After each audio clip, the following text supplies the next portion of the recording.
Hello and welcome back to my channel. Now today I'm going to be discussing the deluxe vinyl edition of John Lennon's Mind Games, which has recently been remastered and remixed for 2024.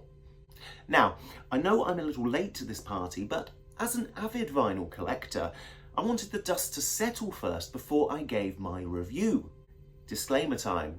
Now, this is not going to be a review of the overall music, the music that's contained the album that we have come to know and love. Instead, this is going to be, hopefully, an objective appraisal on the new mix for 2024 and also, in this case, its vinyl pressing.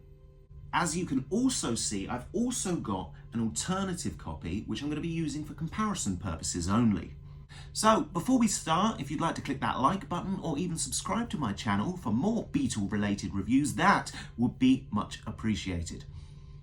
Okay, so what do we get? Now, in comparison to copies that you've probably seen throughout the years, here I've got a 2015 version of Mind Games, which comes in a kind of singular regular sleeve.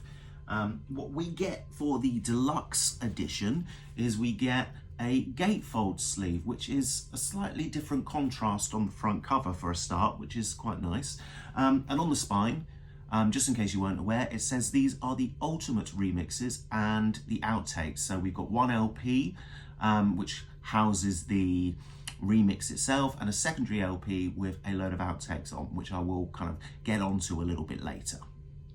If we have a look inside, you'll notice that I've taken all the bits and pieces out already, not to damage them, so that they're ready for this upload.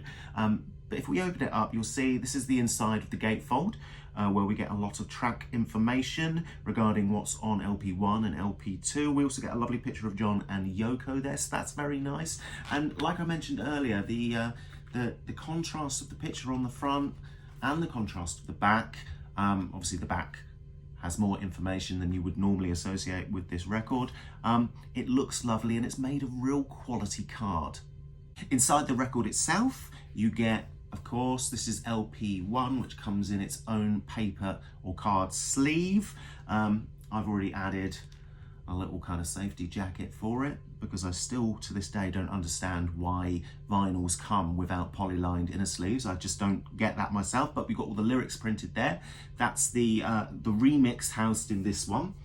And then moving on to the second LP, it's got slightly different artwork.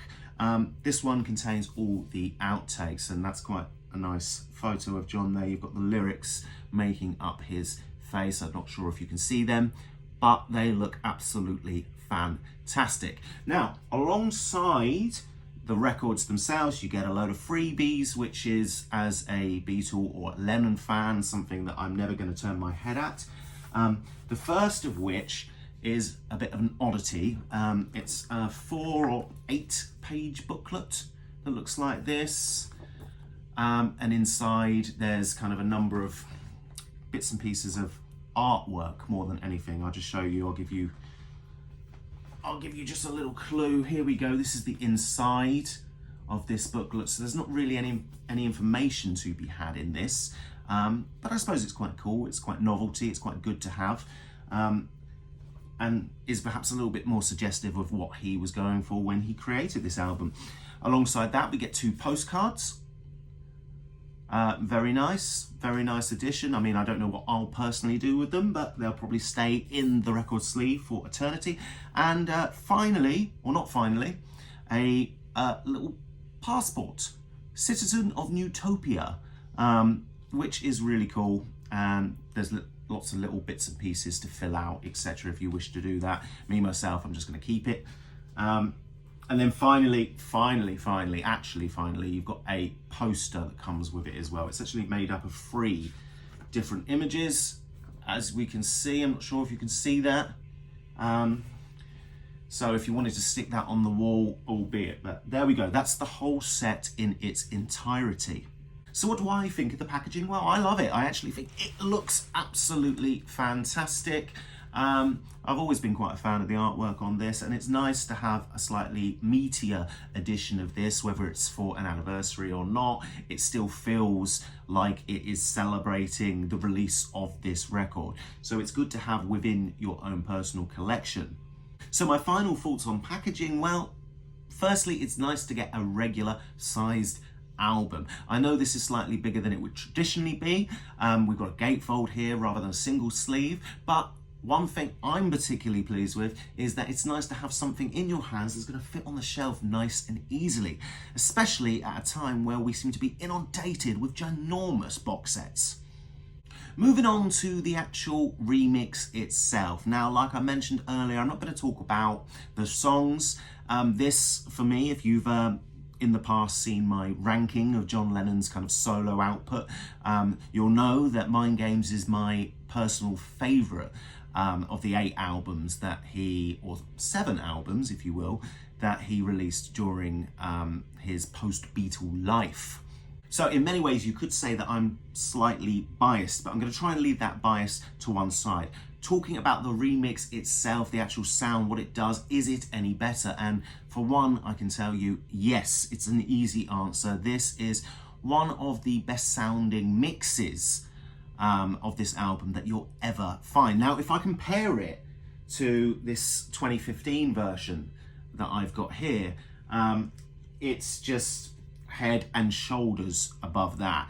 Now, this particular release, this particular pressing suffers from sounding massively compressed and muddy, and isn't actually an enjoyable listen. And when I consider that many of my personal favourite Lennon tracks are on this album, I find that massively disappointing. However, the remix here really, really pops. What they've done is they've brought out so many of the instruments. They sound clearer, they have clarity, there's more treble, there's more bass. Most notably, John Lennon's vocals are brought front and centre. They're brought front and centre into the mix. Lennon himself, especially in this period in his life, liked to lean heavily on the use of reverb,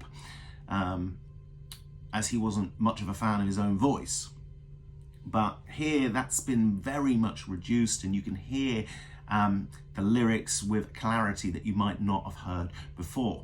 Some of the standout tracks on this for me, obviously the title track, Mind Games. I Know sounds absolutely incredible.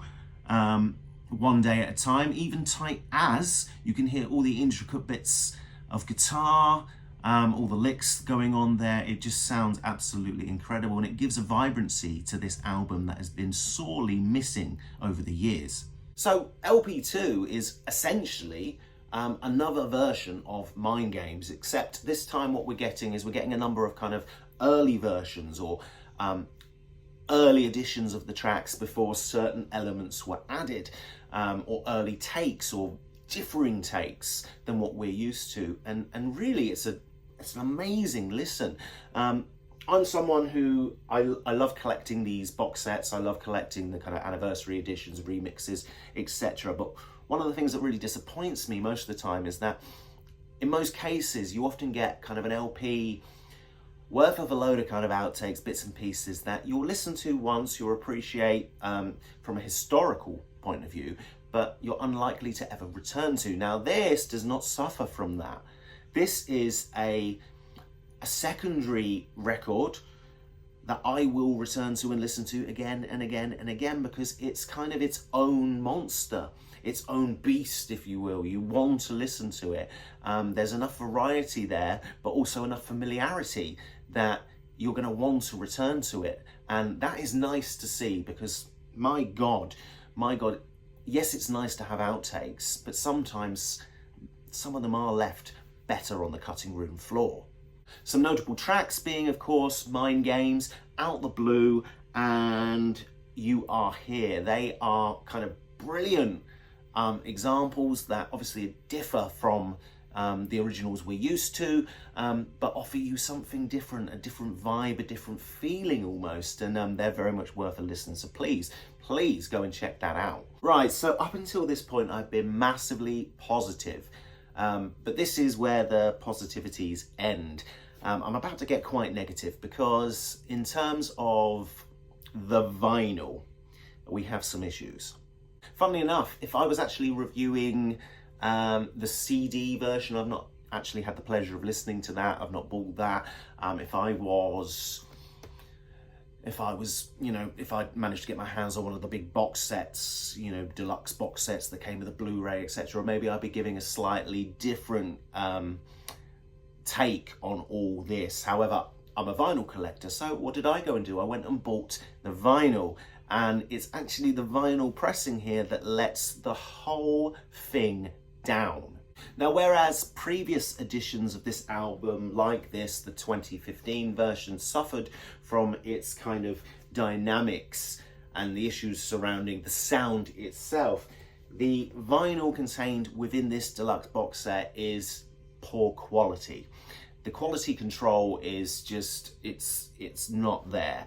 Now, whenever I listen to my records, I've always got them weighted.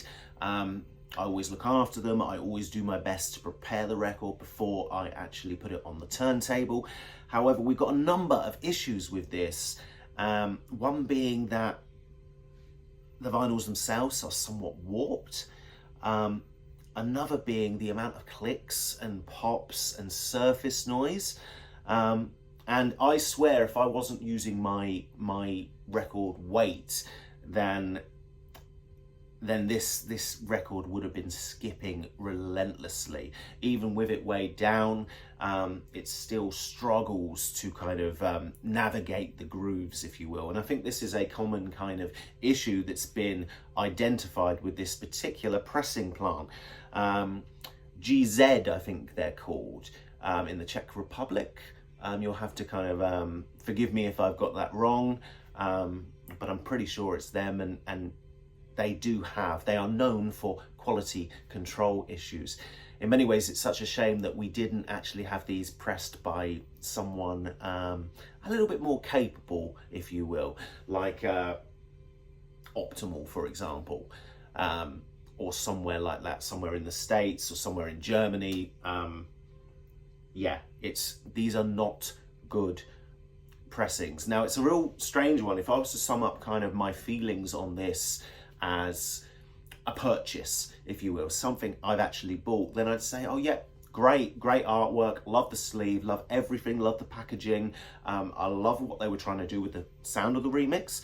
I love the outtakes. Everything about this is good, but the vinyl collector suffers because the quality control issues, as I've already mentioned, are just kind of slightly off the scale, and really, to some extent, you're throwing your money away by buying a copy of the vinyl. Sometimes I even think maybe I would have been better off buying the CD editions, which I didn't do. So, I'm kind of perplexed. I'm glad I bought it because I wanted to experience it. For me, as a big music lover, as a big fan of Lennon and the Beatles, I like to listen to their music in the format that they were released in. But in this case, I don't think we're getting a true kind of perspective on that. You're never going to experience a true perspective on that when the quality is what it is. So final thoughts really is that yes, this is the best Mind Games, in my opinion, has ever sounded in terms of the remix, in terms of what they've done to the actual tracks. Lots of instruments have been isolated, they've got rid of the enormous amount of compression on the songs, and John Lennon's vocal is brought front and center. However, if you're wanting to listen to that via this medium, you're going to struggle to find a copy of it that doesn't disappoint you in some way. So I would definitely consider that before making this purchase. Now, this actually cost me £50, $49.99, which just seems obscene, but all records these days seem to be those kind of prices. As someone who was buying vinyl long before it kind of came back into fashion, I feel like I'm being stung by price hijacking or price increase, and it's just one of those things that we kind of have to bite our tongue and accept. But in this case, it does make you feel somewhat hard done by when you buy something that's clearly of inferior quality. But like I say, I mean, I am a sucker for buying kind of Beatle, Lennon related kind of memorabilia, so it's nice to have, but I'm not too sure I'm any better off listening to this version than I am the 2015. I might as well listen to the heavily compressed version just because it plays all the way through and doesn't give me the problems that this edition does. Right, so that's it. That's my review on John Lennon's Mind Games. Like I say, apologies for its lateness. I will be returning and doing another review soon on the mono box set that's coming out to kind of